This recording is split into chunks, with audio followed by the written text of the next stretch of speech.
పిఠాపురం పట్టణ పురపాలక సంఘంలో మంగళవారం మున్సిపల్ చైర్మన్ గండేపల్లి సూర్యవతి బాబీ అధ్యక్షతన కౌన్సిల్ బడ్జెట్ సమావేశం నిర్వహించారు. ఈ కౌన్సిల్ సమావేశంలో వాడివేడిగా పన్నులపై కౌన్సిలర్లు మున్సిపల్ కమిషనర్ కనకారావుని సమస్యలపై నిలదీశారు. బడ్జెట్ సమావేశంలో పన్నుల లిస్టులో ఉందని పిఠాపురం ఇప్పుడు ట్యాక్స్ రూపంలో పన్నులు వసూలు చేస్తున్న పిఠాపురం మున్సిపాలిటీ 70% వరకు పన్నులు చేస్తామని, ఫిబ్రవరి 85% వసూలు చేస్తామని కమిషనర్ కనకారావు తెలిపారు. పన్నుల విషయంలో 10వ ward councillor Allavarapu Nagesh budget సమావేశంపై మాట్లాడుతూ, పన్ను కట్టకపోతే కుళాయి కనెక్షన్ తొలగించండి, ఇంటి కరెంటు పవర్ కట్ చేయండి అని చెబుతున్నారే కానీ వాటిలోని శానిటేషన్ బాగోలేదు, వాటర్ రావట్లేదు, అయినా పన్నులు ఎలా చెల్లిస్తారు అని కమిషనర్ నిలదీశారు. ముందు అన్ని కరెక్ట్గా ఉన్నప్పుడే పన్నులు వసూలు చేయాలన్నారు. కోళ్ల బంగారు బాబు మాట్లాడుతూ, పన్నులు డబుల్ ఎంట్రీ వస్తుంది, అది ఎందుకు వస్తుందని కమిషనర్ నిలదీయడంతో అది తాను వెరిఫికేషన్ చేస్తానని, ఇక నుంచైనా అలా జరగకుండా చూసుకుంటానన్నారు. 18వ వార్డు కౌన్సిలర్ పంపనపోయిన అన్నపూర్ణ వార్డులోని 18వ వార్డు కౌన్సిలర్ పంపనపోయిన అన్నపూర్ణ వార్డులోని అధ్వానంగా ఉన్న రోడ్లు, డ్రైన్లు బాగలేదు, వాటర్ రావట్లేదు అని ఒక పేపర్ కథనం రావడంతో స్పందించలేదన్నారు. 7వ వార్డు కౌన్సిలర్ బోను దేవ మాట్లాడుతూ, పిఠాపురంలోని 30 వార్డులోని చాలా అధ్వానంగా ఉన్నాయి. గత సంవత్సరం పాతగయ క్షేత్రంలో ఇందిరానగర్ నుంచి 20 మంది వర్కర్లు వెళ్లారని, పని చేసినందుకు డబ్బులు ఎందుకు ఇవ్వలేదని వారు ప్రశ్నించారు. 15 వార్డు కౌన్సిలర్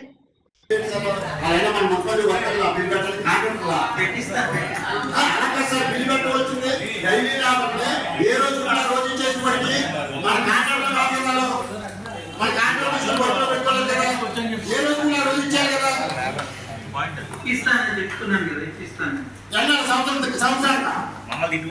సంవత్సరం అంటే ఈతలో కాస్త పోతే పెద్దమంది ఈతలో తిరుగుతుంటాడు, ఒక పని చేయించుకోవడానికి పిలిపించుంటాడు, అతను తిట్టించాడు మీరు చేసే పనులు.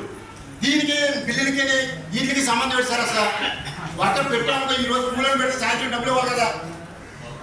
ఇస్తాను సార్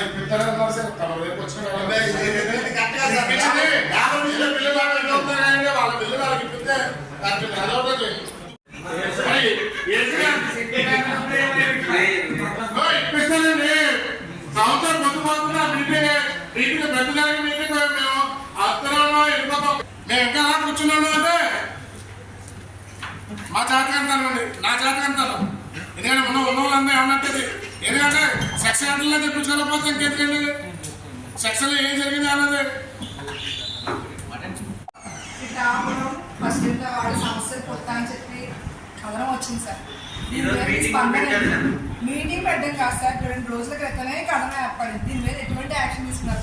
ఇలా కథనం వచ్చింది, మీ వాళ్ళ సమస్య ఏంటని కూడా ఈ రోజు కూడా నాకు ఫోన్ చేయలేదు సార్. నేను గత కొంతకాలంగా చెప్తున్నాను సార్, ఈ సమస్యలన్నీ ప్రధాన గుడికి వెళ్ళే మార్గాల్లో చెత్త పేరుకుపోయి అక్కడ ఎక్కువ నివసించే జనం ఎవరైతే వైశ్యులు, బ్రాహ్మణులు ఎక్కువ ఉన్నారు సార్, వాళ్ళు చాలా ఇబ్బంది పడుతున్నారు. ఇళ్లలో చెత్త తీసుకెళ్లి వీధి చివరిలో స్తంభాల దగ్గర వేస్తున్నారు, వాళ్ళు చాలా ఇబ్బంది పడుతున్నారు, కుళాయిలు రావట్లేదు. ఇవన్నీ గత 3 ఏళ్ల బట్టి వివరించినాయి సార్.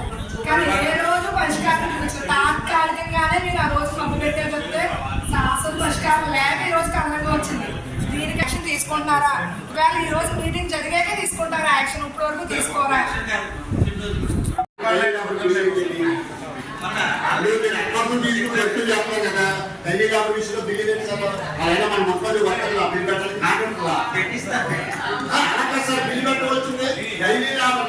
ఏ రోజు రోజు చేసేవాడికి మన కాంట్రాక్టర్ బాధ్యతలు, మన కాంట్రాక్టర్ పెట్టుకోలేదు కదా, ఏ రోజు రోజు ఇచ్చారు కదా. ఇస్తానని చెప్తున్నాను కదా, ఇస్తాను.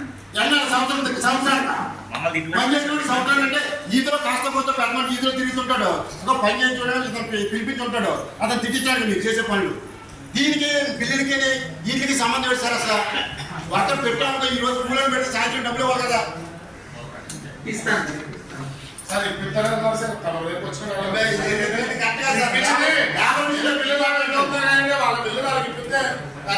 పిల్లలు